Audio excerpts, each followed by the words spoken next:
Okay, this is Dr. Stephen Cangiano. I am the president and co-founder of RDT.Media and Events with its online companions, relationship-development.com, and an upcoming online companion, humanity-upgrade.com. I have the pleasure to welcome two of our distinguished authors, Linda and Charlie Bloom. I've gotten to know Linda and Charlie over the last 2, 3, 4 months. Beautiful people. They live what they teach. So let me do a brief introduction, and then we're going to hear from them shortly. Linda and Charlie have been a couple since 1968. In September, they will be celebrating 50 years of committed relationship. They both have graduate degrees in clinical social work. They have been working in the field of relationship counseling since 1975 and have been teaching workshops and seminars together throughout the country internationally since 1986. They have been lecturers and faculty members at many learning centers and institutions of higher learning, including the Esalen Institute, the Kripalu Center of Yoga and Health, the Omega Institute, University of California, Berkeley Extension, Antioch University, Multiversity 1440, and many others. They have co-authored 4 books, including the bestseller, 101 Things I Wish I Knew When I Got Married, Simple Lessons to Make Love Last. Over 100,000 copies sold. Their recently published book, That Which Doesn't Kill Us, How One Couple Got Stronger at the Broken Places, was released in April of 2018. Charlie and Linda have 2 grown children, 3 precious and precocious, not so grown grandsons who keep them thrilled, laughing, and on their toes. They live in beautiful Santa Cruz on the California Central Coast. And I just found out as we were talking ahead of time, they're going to celebrate their 50th birthday anniversary in September at a seminar. That's actually beautiful. So, Linda and Charlie, you have an unbelievable career, an unbelievable vast network of knowledge. I'd love for us over the next 25 to 30 minutes to really tap into what are the essentials, the key insights that we can get from your unbelievable experience. So let's start with one of the articles you really go into. Knowledge isn't necessarily the problem for most people, not just in relationships, but in all of life. I mean, we know we need to work out. We know that we need to do these things, but how do we span the gap between knowledge and right action, between knowledge and application? Let's start there. Well, thank you for inviting us, Steve, and thanks for that question. It's one that comes up a lot in the work that we do with couples. And I think the first thing to know is that there is a gap between understanding and result. And what it requires in order to bridge that gap is the recognition that knowledge isn't enough. We think that if I know what to do, then I'm going to be able to just do it. I mean, I'm a rational human being. I know what works. I've learned this. And what we found is that simply having an understanding of what needs to be done, what's going to improve the quality of my relationship, isn't necessarily going to do it. And the reason for that is because what we're up against isn't just a lack of understanding. What we're up against is a series of deeply embedded, reinforced patterns of behavior that have become integrated into our whole way of being. And so we're predisposed to continue to do what we've been doing, even though our rational mind thinks or realizes that that's not going to help. Doing more of what doesn't work is not going to get you to what does work. But we can't help it until we neutralize some of those old patterns. And so what happens in relationship is, and most people find this out sooner or later, is that you're going to bring out the very best and the worst in each other. And that's why relationships are such an incredibly valuable place to do the work of getting free from the old dysfunctional patterns that we have developed as defenses to protect ourselves against pain, fear, loss, and the things that we don't really enjoy. So, so the work really has to do with being able to stop reinforcing the old patterns, and when we do that, to replace them. But we can't replace them. We can't overlay them with positive patterns until the old ones have released their grip on us. And that's part of the work that, when we talk about relationships take work, and you've got to do your own work. That's the work, and that's what we're challenged with when we get into a committed partnership. That stuff is going to come up. It's going to, and the good news about that is that it gives us access to it. We can recognize it, and then we can recognize how it is that we can neutralize some of those patterns, how we can recognize them before they possess us, how we can interrupt them so that we're not simply reinforcing them. Mm-hmm. That reminds me of, I think, correct me if I'm wrong, one of the most common patterns is that one or the other spouse always wants to be right. Mm-hmm. And they'd rather be right than sometimes be happy. They'd rather be right than be in a healthy relationship. Is that a common pattern? And if so, which I think it is, how do you help people overcome something like that? I never heard of that pattern before, Steve. Some people would actually rather be right than be happy. Gee, I don't know. Have you ever heard that one before? Actually, it is so common, and it is really destructive when people get so attached to the way they see it as the way that it is, and try to force that. It's aggressive when they try to force that onto their partner, because nobody wants to feel wrong. Everybody wants to feel right. Everybody wants to feel that there's spaciousness in their relationship, to have differing points of view. And I see that an insistence on my way is the right way, and I'm right and you're not, as an outgrowth of some painful experiences in that person's past, where they maybe were criticized or judged in their family. Maybe they felt insecure in their family. And so they're busy protecting their territory because they don't want to feel shamed and blamed and made bad and wrong anymore. And they carry that wound from the past. And sometimes very unwittingly, they don't realize how destructive it is in their present relationship, that it's destructive with their relationship with their kids, because they're handing down yet another generation of make wrong and feeling, insecure, and that there isn't the spaciousness, the expansiveness for differing points of view, differing orientations, differing styles of being in the world, and making room for it all. When people start to see how they're shooting themselves in the foot by keeping this pattern going, just the realization of it is an important beginning.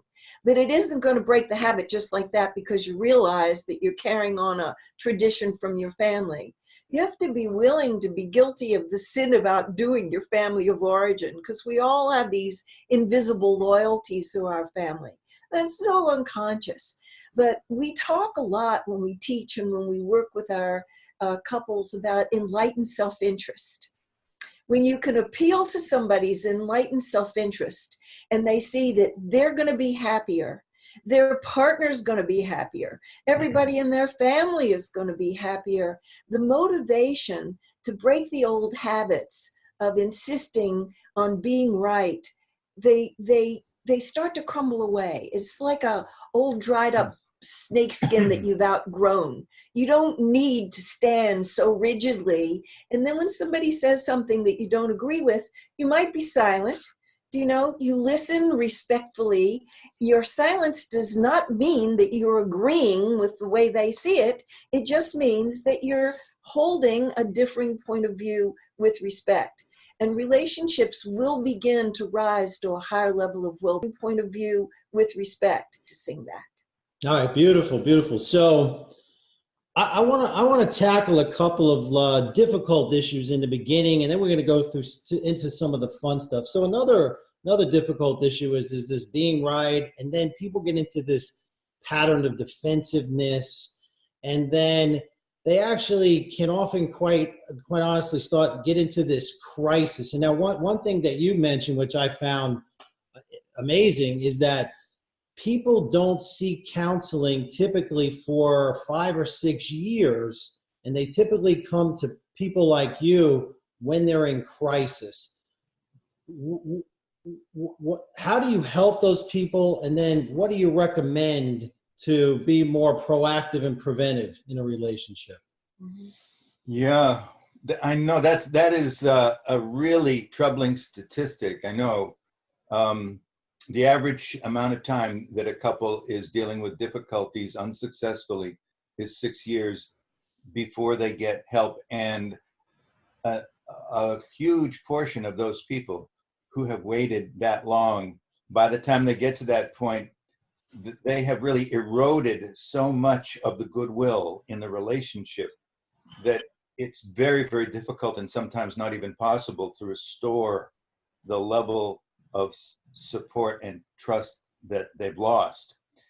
So, why do people wait that long? A lot of reasons, but, one of the big ones is denial. They just don't want to accept the reality that their efforts are not sufficient to deal with the challenge that they've got in front of them. And, the ego hates that. We want to be able to do things without getting help. We don't want to be vulnerable at that level, and so there's a strong tendency in many of us to just be living in hope that maybe somehow magically things are going to get better. Maybe he's going to change. Maybe the situation is going to reverse itself somehow. It's magical thinking. The real question is, have you really given this your best shot? Have you really given all you can? Have you made the effort that it's going to require on your part to bring about the condition that you want to have in the relationship? And if you've really done that, if you've really done all the things that you really know you can do, I mean, we've all got limits, but have you done that, and have you accepted the limits that you have, and you've reached that point where trying to repair the relationship is actually bringing about the opposite result. Sometimes when you're in that state and you're really frustrated and disappointed and resentful, sometimes at that level, trying to talk about it and doing more of the same only makes it worse. Interesting. Yeah, let's stay with that for a second. So that's really interesting. Couple in crisis. The first thing, correct me if I'm wrong, the first thing they need to do is de-escalate. How would you recommend, besides going to account, how would you recommend somebody listen to this? How do they de-escalate that seemingly intractable void of conflict that they're in? When people come to us, the fear level is extremely high. They're so tense. They've been thinking these dismal, defeatist thoughts that I'm partnered with somebody who's impossible to deal with. There's no way out of this trap. I'm afraid that we're going to break up. Or even worse, I'm afraid that I'm going to stay in this relationship and I'll never get my needs met, and I'm going to stay here, but I'm going to be unhappy. And so the first thing we have to do to de-escalate is to be a stand for the possibility. And we have a very personal style of teaching and a personal style. We reveal some shadow material of when we almost lost our partnership, fortunately many years ago, and that every couple has some irreconcilable differences. You need to make a distinction between the ones that you just need to leave some space for those. They're never really going to be much different. But the other ones, do you know that they have a learning deficit? It's not pathological on their part or their partner's part, but we didn't get good models, most of us in our family of origin, about how to negotiate for our needs, how to have a fair fight, how to be emotionally connected to each other, how to speak our truth without blame and judgment. And as soon as they start to see that there's a way out of the trap, that they're not imprisoned there, the anxiety level starts to go down. Then they can hear, then they can speak more openly. It breaks my heart that people wait so long before they ask for help. It also breaks my heart that most of the people who get divorced never even went for one marriage counseling session. And there are a lot of really good marriage counselors out there. So I think it speaks to the skepticism and the distrust that a lot of people have about marriage counseling, and they are caught in their belief that nobody can help me. My clergy can't help me. I don't have anybody in my family who can help me. There's no counselor out there that can help me, and that becomes a self-fulfilling prophecy. Because we often, over the 4 decades that we've been seeing couples, see people whose relationships are a train wreck. But if they have some motivation, do you know, if they have some fire in the belly, if they have a good work ethic and they're willing to open to what they offer, their relationship just in a matter of weeks can start to feel so workable and begin to flourish again. They can, maybe they haven't had sex for a year or two or a few. They start to make love with each other. They start to share some very deeply intimate things about themselves that they had been reticent to share for fear that the other person might use it against them in an argument. And they begin to, really turn the energy that had gotten sour and bitter to start sweeten up. So sometimes people just need some guidance and to feel hope. Do you know that there are possibilities for me? And I see what I've been doing to get in my own way, and I can make those changes.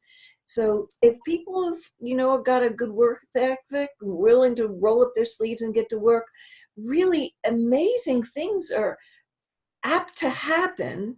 And when both people start really rolling up their sleeves and getting to work and taking responsibility, not pointing the finger of blame at the other person, then things really start to unfold.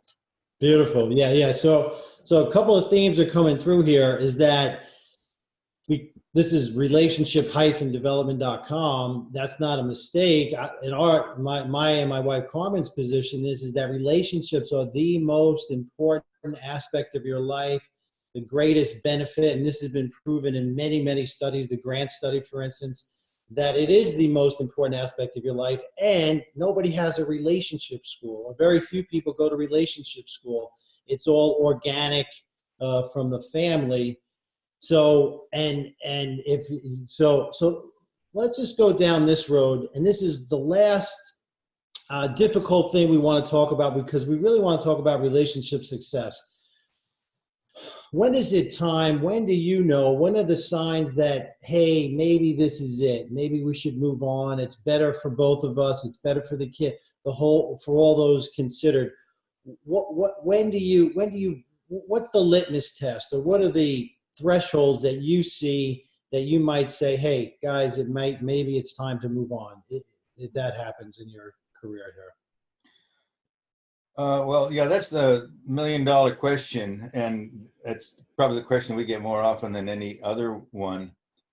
And there is no external benchmark that will tell you, okay, I have done what I need to do, and now I know with absolute certainty that we have to call it quits. We have to look not so much at the outside, but look within ourselves to answer the question that I raised a little bit earlier. Have I truly given this my very best shot? Have I really done everything that I can do that holds the possibility of improving this relationship? Have I learned what I need to learn? Have I put into practice the things that I know are going to make a difference?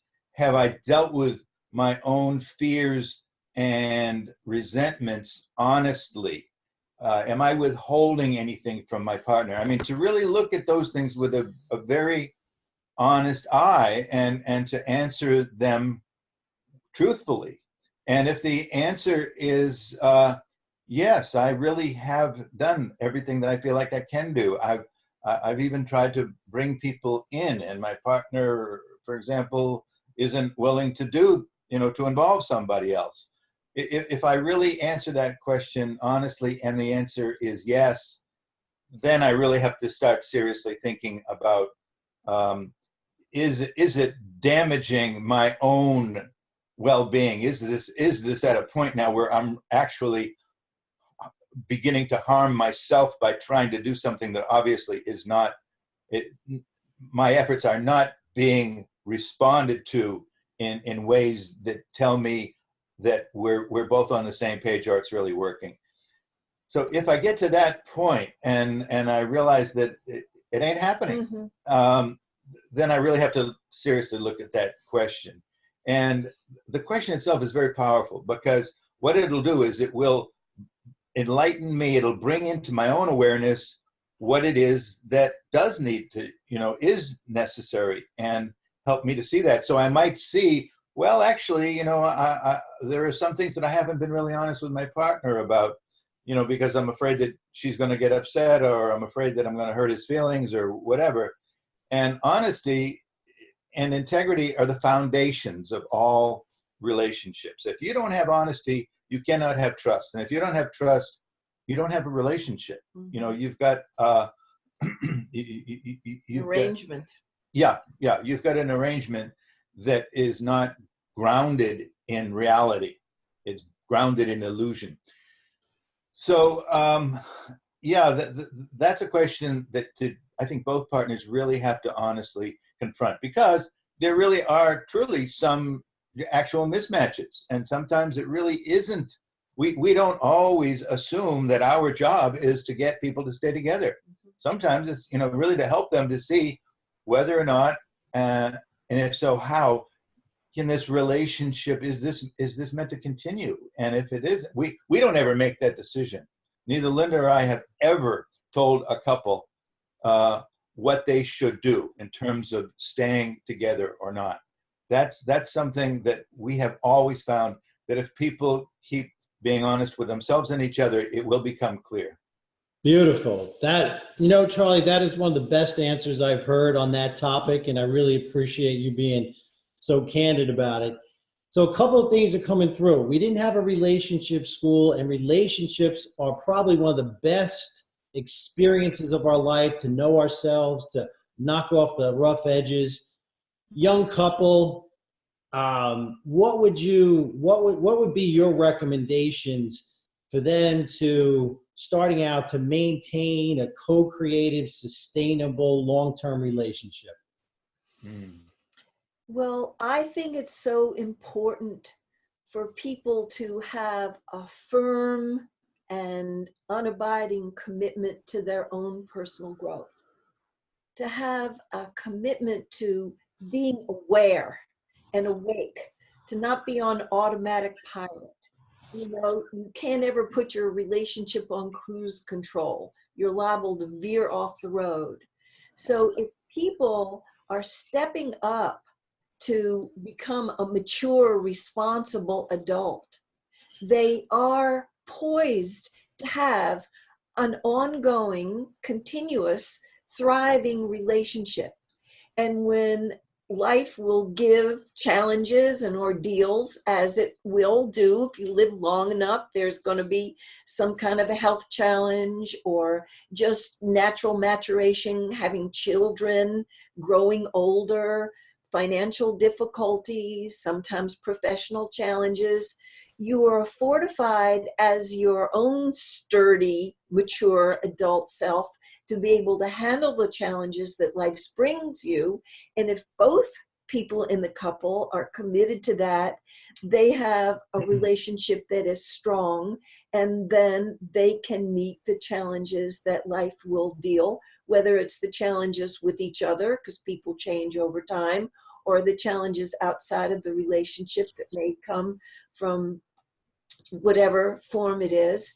And so I think it's really important to cultivate the qualities that make up a mature, responsible adult, of self-discipline, of being conscientious and thorough, of being patient and forgiving, accepting, non-judgmental, to be those, evolve into those beautiful qualities that we can be.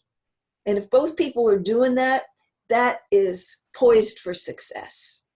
That, that is your first recommendation is to work on the self. That is, I love that. That is, and then, so we could probably do this for hours. Let's go to a couple of really important things. The first, as it comes to mind, what is the most common mindset that young people have going into a marriage that doesn't set them up? What is one if you have one mindset they could change or transform, what would you recommend? What would that be?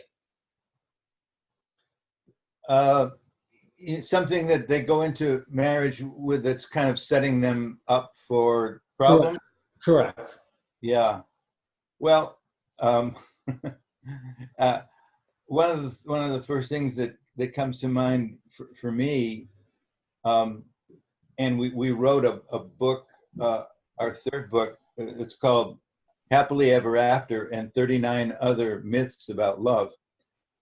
It's to not believe everything you think. Okay, keep going. I like it.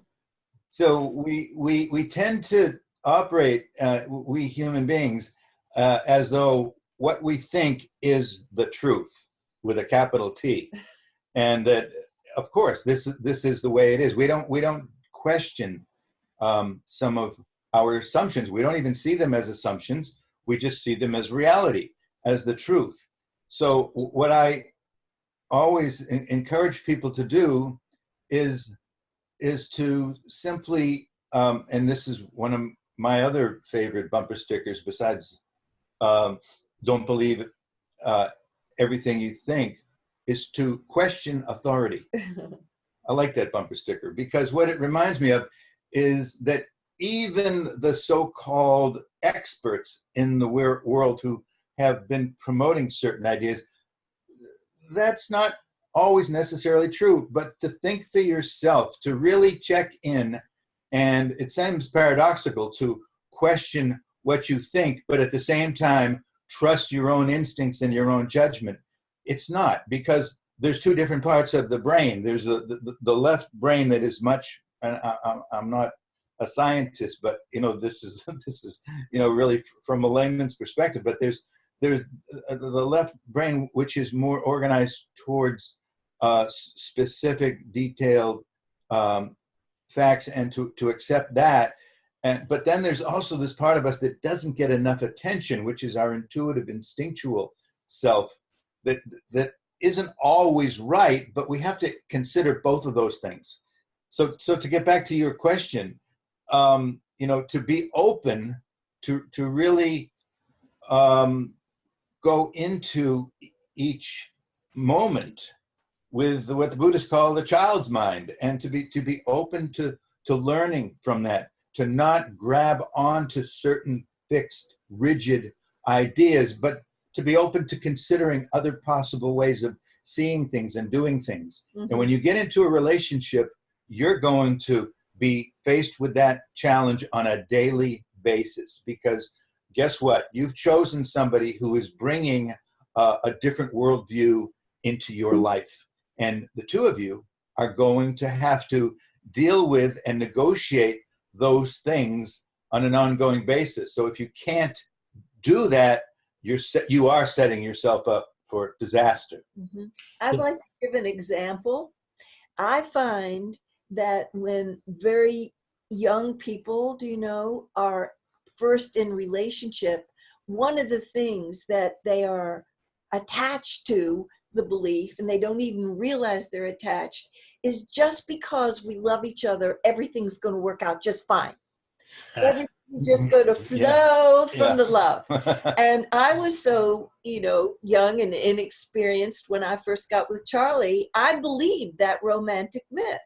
I loved him so much. I could tell that he loved me. I thought everything's going to be fine. The trust is strong right now.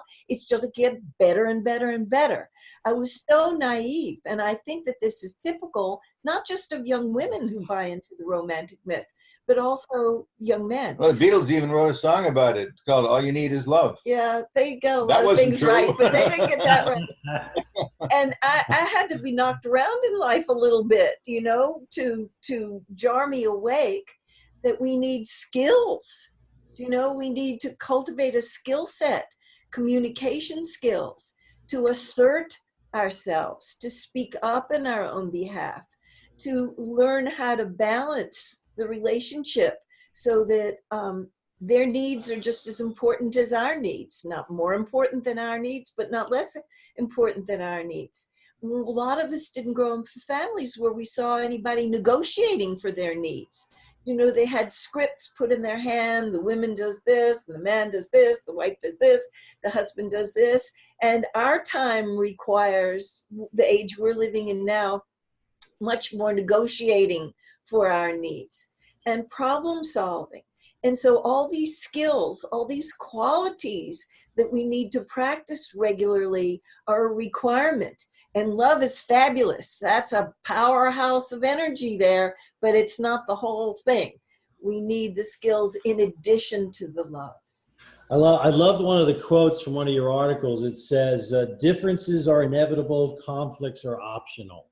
Yeah. Yeah, that's really beautiful. So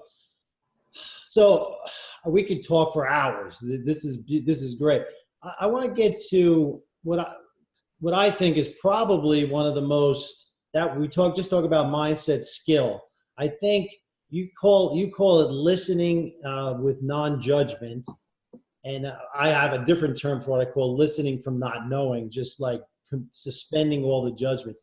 Would you say that listening is the most critical skill in relationship? And if so, what can you kind of expound on what healthy listening is? Yes, I'm with you completely, Steve, in terms of the significance and the power of deep committed listening. And committed listening means listening with your whole being, not simply taking in the words or understanding what the person's saying, although of course that's essential. But deep listening, committed listening, really has to do with taking all other distractions and concerns off the table so that you are fully present with the other person to really hear not only the content of the words that they're saying, but the feeling underneath it, the context from which they're saying, so that you can actually hear what their underlying experience is. That's where true connection occurs. And the word communication, when we hear it, we think of, well, I want to be a good communicator. I want to be able to speak articulately, and I want to be able to express myself. But that's only half of the equation. And I think it's even the less significant than the listening part of it, because the listening part of it is absolutely necessary for communication to occur. Communication, the word communication, the base of that word is common. So communication means to be standing on common ground with another person, to really be sharing that same experience, so that when I speak, you not only understand what I'm saying, but you are with me. We are one. The question that, really has to be confronted, I think, is why is it so hard to listen? And because so many of us have a lot of trouble listening. First of all, our primary commitment is not at that time to listen, particularly if there's an issue between us. What our primary concern is getting what we need taking care of ourselves, protecting ourselves from the anticipation of having to fend off negative input from the other person. So we're preparing to respond to them if we are listening at all. That's what we're listening to. We're listening to our inner strategy to deal with what is coming or what we anticipate is going to come. So we have to, first of all, soothe and manage and calm down the anxiety that's causing us to be distracted from hearing that person, and take responsibility for putting that aside for the time being so that I can really hear what you're saying, and to trust that if I don't anticipate what you're saying, if I really am willing to hear you fully, that's the best preparation I can do to respond to you. Because if I don't, I'm not even responding to you.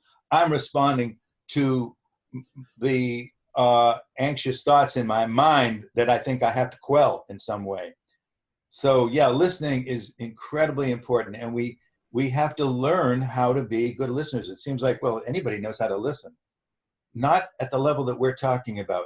And this level is necessary to really have a relationship that thrives.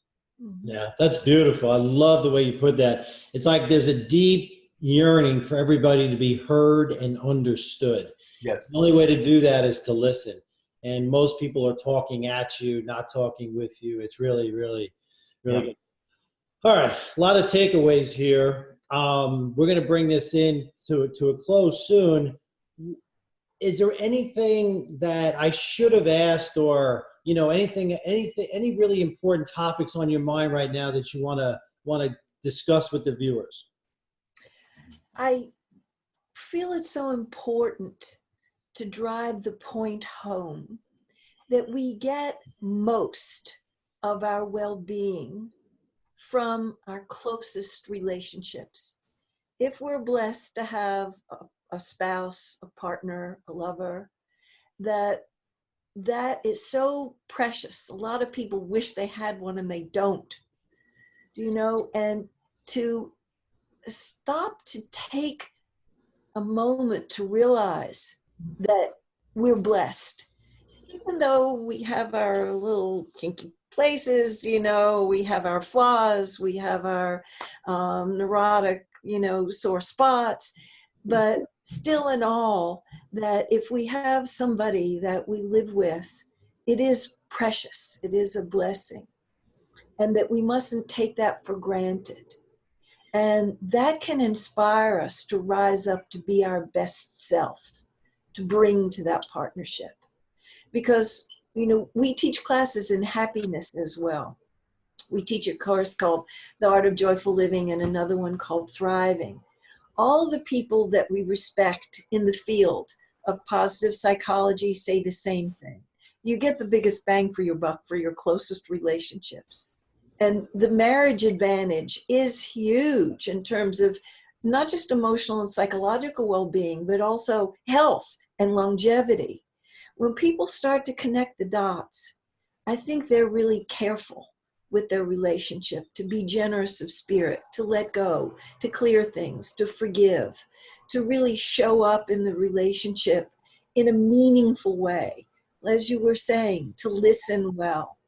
And I always prompt the people that I work with in counseling, in my seminars, that every day, daily practice to really show up, to be there with your caring, open, generous heart is not too much. And to commit yourself, it's not just for their well-being, it's for yourself. It's every act of generosity, every time you say I love you, every time you do an act of service, cook a meal, wash a dish, fold the laundry, pick up a sock. All of those things count to really sweeten our life up. And I think sometimes people don't really appreciate how all those little things really make a difference. And to be a gracious receiver when they're coming our way. Linda, that was beautiful. We are going to end it there. I don't know if anybody could have said it better anywhere, anytime. That was really, really wonderful. Love you guys. You're absolutely phenomenal. We're glad that we have this time to be together, to interact together. I hope we can do it again. And This is Dr. Stephen Cangiano for RDT.Media and Events, online companion, relationship-development.com. These are the type of resources, the type of people that are involved here. Please join us. Please get involved. Tremendous resources for you, your family, your life. Have a great day.